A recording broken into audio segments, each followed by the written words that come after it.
झारखंड, ओडिसा आणि पश्चिम बंगालमध्ये केले जाणारे छऊ नृत्य तुम्ही पाहिले आहे का? किंवा केरळ आणि कर्नाटकात केला जाणारा भूतकोला? नाही? मग क्रिश आणि बॅटमॅन सारखे सिनेमे तर बघितले असतीलच. या सगळ्यातील पात्र आपली भूमिका किंवा एखादा भाव दाखवण्यासाठी मुखवटा घालतात. आज आपणही एक मुखवटा आणि त्याची गोष्ट कशी तयार करायची हे बघूया. सगळ्यात आधी मुखवटा तयार करणे. सगळ्यात आधी हे ठरवूया की तुम्हाला कसा मुखवटा तयार करायचा आहे.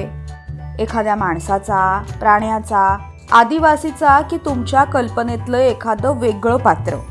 मुखवटा तयार करण्यासाठी तुम्ही कागद, पुठ्ठा, कापड, पानं किंवा कोणत्याही वस्तूचा वापर करू शकता. आता तुम्ही तयार केलेला मुखवटा रंगवा, त्याला सुशोभित करा, म्हणजे प्रेक्षकांना तो अधिक आकर्षक वाटेल.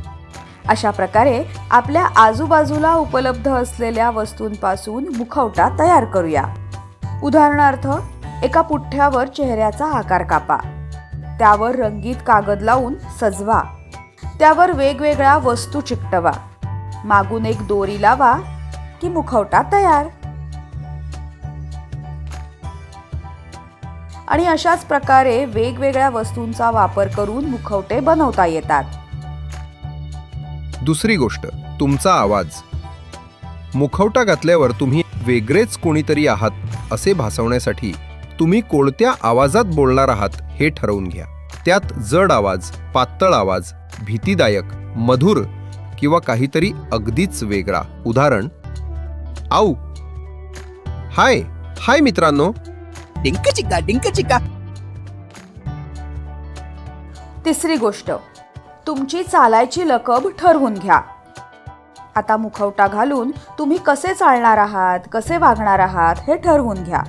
तुमचे हावभाव, चाल, देहबोली जरा वेगळीच उठावदारपणे दाखवा आणि तुमची चालायची मजेशीर लकब तयार करा.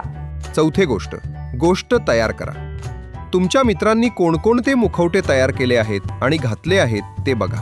मग आता कशी आणि कोणती गोष्ट तयार करता येईल हे ठरवा.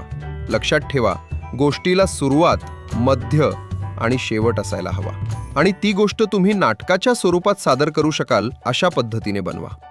आणि 1.5 ते 2 मिनिटांचा व्हिडिओ तयार करून आम्हाला पाठवा.